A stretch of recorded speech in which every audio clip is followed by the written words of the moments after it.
My name is Dunlap, and I'm the host of the Audacity show, and I'm taking y'all behind the curtain to give you a preview on what it's like to curate a life that I love and to see what it's like to be on that journey with me. What do you mean when you say life team? Why does it matter to have a life team?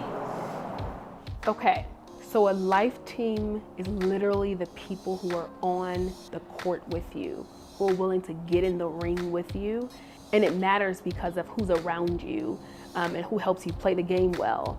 We are living a life that is sometimes challenging, and we need to be able to look around to our left and to our right and know that we have people who are on our team and who are going to be rooting for us, who are going to assist us, who are going to take the ball to the basket if we need, like whatever the things that we need to make sure that we have people around us who's going to support us in doing just that. Who is on your team? Oh my gosh, before I tell you who's on my team, I want to say that we are the boss of our lives. Like, we really are responsible for the people, the places, the energy that's in our lives. And so we got to be particular. I am very particular about the people that I allow on the court with me, in the ring with me, because I want to be able to take risks and know that I have people who have my back and who are not talking behind my back.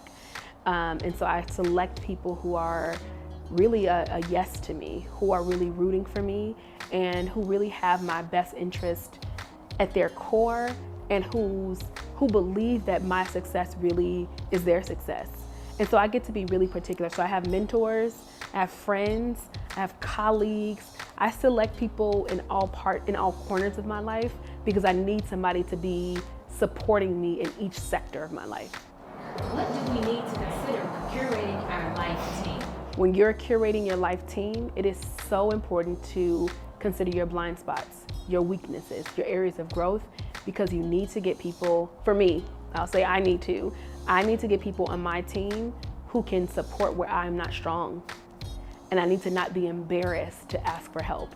And so when I curate my life team, I'm thinking intentionally about, okay, so I'm not good at planning, but I am good at hosting. Who on my team is good at planning? Who would be willing to support me and be willing to like dig in and get in the ring with me? So that it's really important to just like know what our blind spots are, so that the people who are in our work with us know like, oh yeah, this is a blind spot, here's where I can support, or I can't support, but I do got somebody who can. How has your life team impacted you? Ooh, so I'll let you in on a little secret. Every job that I've gotten, I've known somebody.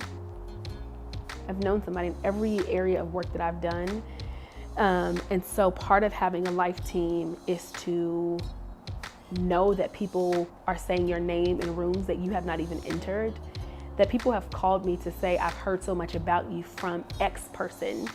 And so my life team has impacted me to curate my life. They have been a part of my journey, whether actively or passively passing my name forward. They've been in the ring and they've been making sure I had the opportunities. They'll write the letters, they'll answer the questions, they'll introduce me to their teams. And so the impact has been far more great than I could have imagined.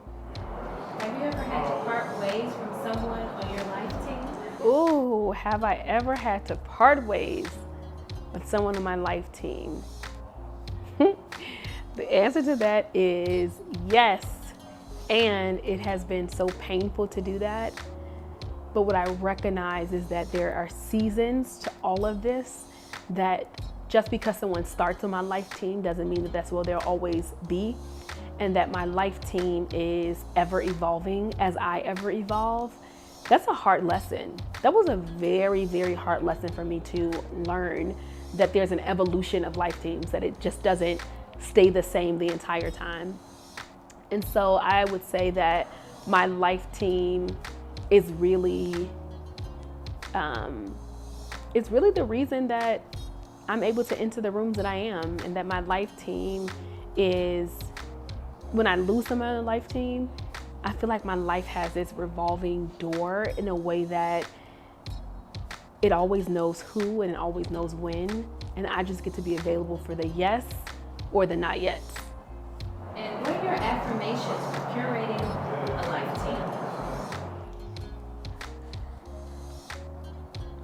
I'm going to say this again, that we are the bosses of our lives. We are responsible for our lives. Like, we got to be good stewards of it. And so one of my affirmations is to be a good steward of the people in my life, and to be a good steward of my body, to be a good steward of my money, to be a good steward of my spiritual journey. Because when I'm being a good steward of that, then I invite people in the same vibration. But if I am vibrating low and I am not being a good steward of those things in my life, I'm gonna attract all kinds of people. And I'm gonna think that they belong in my life because I'm not operating at my highest. And so what I'm learning as an affirmation is this as good as you can do right now? Is this your best? And if it is, great. If operating at 30% at whatever point, or 60% is my best, great. But if it's not, I have to ask myself another question: what's in my way? And so arguably, the life team is a reflection of who we are internally. And so what I would offer in curating our life teams is to know that we get to be the decision makers, that it's a choice, and that none of this is permanent. That we get to be a reflection, and we are on other people's life teams. We get to show up for other people too. It's not just about who can pour into me, but I'm also looking for, like, oh, I don't know if that's the life team I want to be on. Versus like, no, I want to be in a front row. I want you to know that if you need an assist, I got you. If you need somebody to take it to the hoop, I got you. If you need somebody to speak your name in a room, I got you. And there are people for whom I am willing to do that. And there are some people for whom it's like, I'm not the person for your life team. And we got to be okay with people saying no to us. That, hey, Mia, I'm not the person for your life team, because there is a yes somewhere. One little nugget that I'll leave is that the number one most important person on your life team is you. That you can get all the people in the world to be on your team and to support you in all your blind spots, but if you're not on your team, if you're self-deprecating, if you are not building your self-esteem and your confidence, if we are not taking care of ourselves, if we are doubting ourselves, nobody can help us. It's not enough assistance that can jump in. Unless they're there to help build our confidence, because we know that's an area of growth for us. But we gotta be willing to be on our own life teams first. And it's such a beautiful reflection when we can look in and see what's in reflected out. You have just joined me on an incredible journey and peeking behind the curtains of me curating a life that I love. Thank you for coming on the journey with me, and thank you for being available to your own journey. We need each other's lights. It's important for your light to shine. It's important for my light to shine. We need people's light shining all over this planet, because there are dark rooms all over this planet, and we are somebody's light at the end of the tunnel. We are our own lights. And when we are our own lights and we're shining, imagine what that's like to have more people continue to shine. The room is big and bold and beautiful then. And so what I would say from this Audacity show experience as you're curating your life is to hold on to your light and be willing to light others' lights, and know that there are people who want to support you. There are people who want to be on your team, who are rallying for you, and let them. Let yourself be cradled. Thank you so much for coming on this journey with me, and I look forward to sharing more with you.